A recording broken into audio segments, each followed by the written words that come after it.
E aí, turma, vocês estão bom? Sejam muito bem-vindos e muito bem-vindas ao canal Investir é Maratona. Você que não me conhece, vou fazer uma breve introdução. Eu me chamo Thiago e já invisto no mercado financeiro há cerca de 12 anos.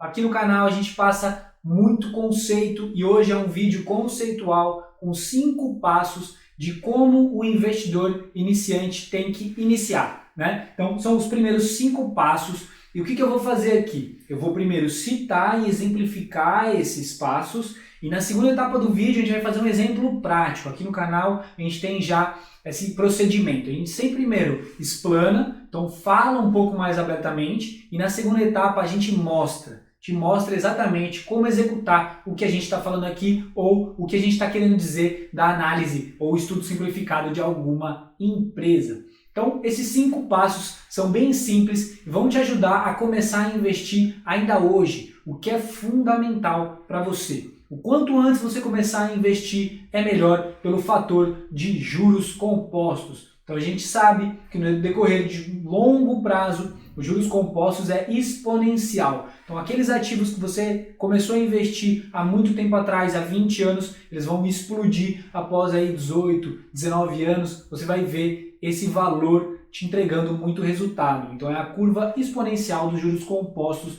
e isso é uma grande força, uma grande potência para qualquer investidor. Então, quais são esses 5 passos que você tem que dar quando você está iniciando a investir, que você vai começar hoje? Então, o primeiro passo é definir o quanto do teu patrimônio vai estar em reserva de emergência. Então, isso depende de alguns fatores. Por exemplo, se você tem uma estrutura familiar que te proteja em caso de dar algum problema com o seu emprego, ou se você tem um emprego que é um pouco mais seguro, como ser funcionário público, ou se você é um empresário. Então, tudo vai depender para você escolher o quanto de reserva de emergência você tem que ter. Mas a gente vai abordar isso com mais detalhes na segunda etapa do vídeo, tá? Então, o primeiro ponto é definir a tua reserva de emergência. Segundo ponto é definir o teu percentual entre renda fixa e renda variável. Ou seja, do meu patrimônio, o quanto de dinheiro, o quanto de patrimônio eu quero ter em renda fixa e o quanto de patrimônio eu quero ter em renda variável investido. Então, esse é o segundo passo que a gente vai dar aqui. Terceiro passo é definir, dentro do percentual de renda variável que a gente falou no passo anterior, o quanto que a gente vai ter de fundo imobiliário e o quanto que a gente vai ter de ações. Ou seja, do percentual escolhido de renda variável, quantos por cento vão ser investidos em ações e quantos por cento vão ser investidos em fundos imobiliários. Então esse é o terceiro passo. Quarto passo é definir o percentual de risco do seu investimento. O que é isso? É definir o quanto de diversificação você vai ter na sua carteira. Quanto mais diversificado, menor o seu risco. E você vai ter que definir o quanto esse percentual adequa para você aí que está assistindo esse vídeo. Então vou te dar um exemplo. Se eu definir um percentual de risco de 50%, qualquer ativo da minha carteira pode bater até 50%. Então eu escolhi uma ação que vai representar 50% do meu patrimônio. Então concorda? Se essa ação tiver qualquer problema que a gente não pode controlar e for muito mal, 50% do teu patrimônio vai para o beleléu. Então é muito risco. Então, quanto maior esse percentual que a gente definir, mais arriscada é a tua carteira. Quanto menor esse percentual que a gente definir nesse quarto passo, mais a sua carteira vai ser segura. Tá? Isso vai depender do teu percentual, do teu estilo de investidor, do teu estilo de risco a querer tomar. Né? Apesar que eu vou falar aqui um limite, tá? 50% nem pensar, tá? Da forma que a gente explica e ensina aqui no canal. E o último passo é escolher as empresas, escolher os ativos que a gente vai investir. Então esses são os 5 passos que vão te orientar para você começar a investir ainda hoje. E muita gente, agora mais um bate-papo aqui entre nós, muita gente quer começar aqui, quero começar a investir. Aí já quer vir para cá e escolher a empresa, escolher o fundo imobiliário, já investir. Gente, vamos dar um passo para trás, vamos planejar, vamos estruturar a nossa estratégia para a gente saber exatamente o que a gente está fazendo. Então, na segunda etapa agora, a gente vai mostrar um exemplo prático desses 5 passos. Então, 5 passos agora na prática para o investidor iniciante fazer. Turma, chegou a hora da gente sair da teoria e entrar na prática. Na segunda etapa de todos os nossos vídeos, a gente sempre entra na prática, já é comum aqui no canal, se você já está acostumado a seguir o nosso conteúdo. Já vou pedir aquele fortalecimento, já clique em gostei para cada vez mais a gente atingir um número maior de pessoas, poder ajudar mais pessoas e também nos ajudar. É muito motivador quando a gente tem bastante aí clique de gostei, bastante inscrito, e a gente pode criar muito conteúdo. Isso ajuda e fortalece muito aqui o Investir é Maratona. Então vamos começar. Primeiro passo é reserva de emergência, definir. Então, quantos meses do seu custo de vida vão estar na reserva de emergência? Aqui já uma opinião minha pessoal, mínimo 6 meses. Então, você vai levantar qual é o seu custo de vida, no caso aqui do exemplo, R$2.000, e quantos meses você quer ter na sua reserva de emergência, seja 8 meses do seu custo de vida, multiplica 8 por 2, 16 mil é o que você teria que ter em reserva de emergência nesse exemplo. Esse quantitativo de meses vai depender muito da sua vida. Por exemplo, se muitas pessoas dependem de você, você tem um emprego que não é muito seguro, você tem que ter um número maior de meses aqui de reserva de emergência. Agora, se tem uma vida muito segura, você já é rico, nasceu em berço de ouro e tem família por trás, você, eu quero ter pouco, mínimo 6 meses. Põe 6 meses aí, tá? Sempre do seu custo de vida, não do seu salário, certo? Então, aqui, até completar esses 16 mil, você vai só acumular na tua reserva de emergência. Segundo passo é definir qual é o percentual você vai investir em renda variável e qual o percentual em renda fixa. Aqui a sua pergunta tem que ser: qual percentual você não vai precisar mexer nos próximos 15, 20 anos? O dinheiro que vai para renda variável, você não pode mexer nos próximos 15, 20 anos, ou seja, a longo prazo. Então, esse dinheiro aqui tem que estar a longo prazo. O que isso quer dizer na prática, né? Digamos que você quer comprar um apartamento aí a médio prazo.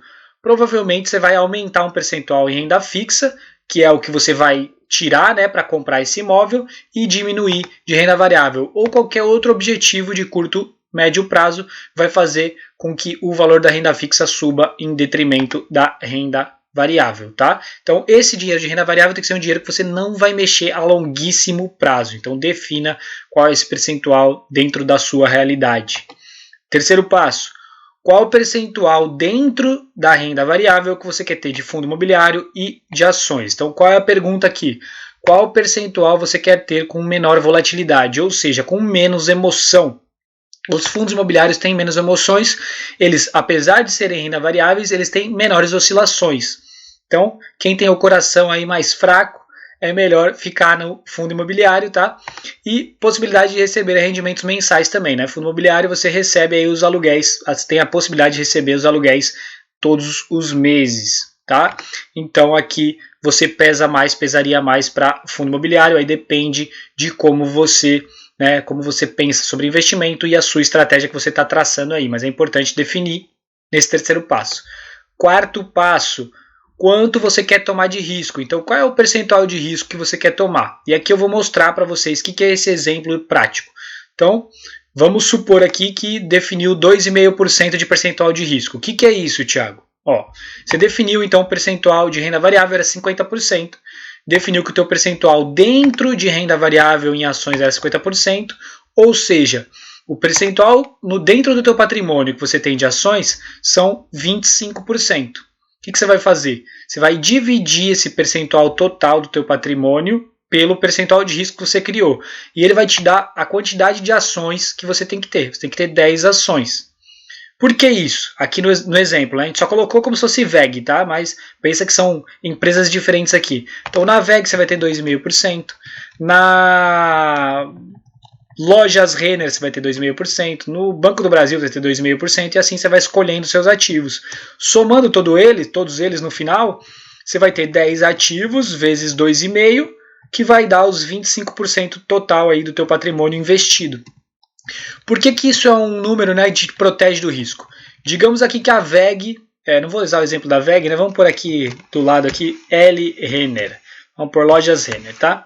Que você tem 2,5% do teu patrimônio em Lojas Renner. Lojas Renner quebrou, tá? Do dia para a noite quebrou.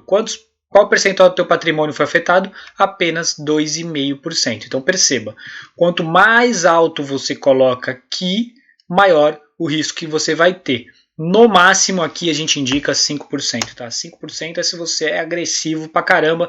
Nesse mesmo exemplo, então você teria que ter 5 ações ao invés de 10 ações, ok? Então, aí você define dentro da tua estratégia qual é o teu percentual de risco que você quer tomar. E quinto e último é escolha ativos pelo seu valor. Então, se definiu a quantidade, né? Porque você vai definir o percentual de risco, aí você vai fazer esse percentual aqui, vai descobrir quantidade de ações, também vai descobrir depois quantidade de fundos imobiliários e depois, propriamente, aí você vai começar a escolher os seus ativos. Escolha sempre por valor, tá? Esquece aí rendimento ainda mais de curto prazo. Ações, olha o lucro líquido, olha o resultado operacional da empresa, olha se a empresa tem a dívida equilibrada, ou seja, dívida líquida dividida pelo EBITDA menor do que 2.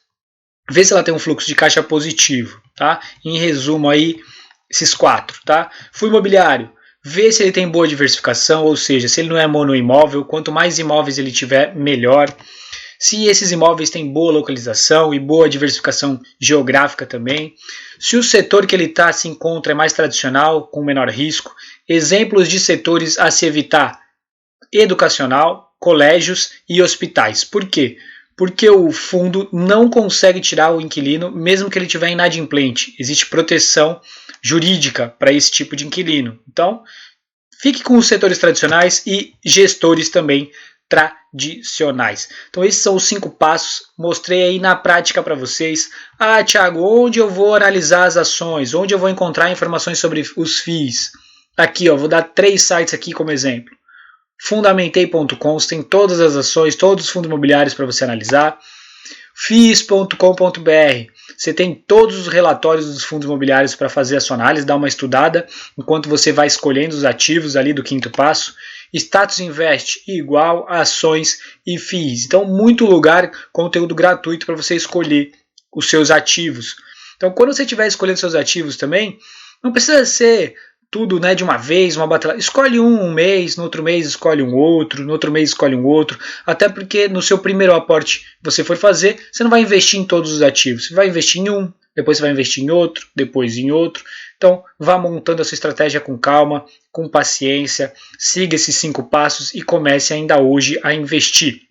Então, também aqui fazer o jabá, o curso Investir é Maratona, que está lá na Udemy, um dos mais bem avaliados, tá? Nota 4.9, já 39 classificações, 92 alunos, 54,90 é o que está aqui na Udemy, mas se você usar o link na descrição desse vídeo, você vai pagar R$ 41. Então esse era o conteúdo de hoje, deixando o mantra aqui do canal: patrimônio não se vende, patrimônio se acumula.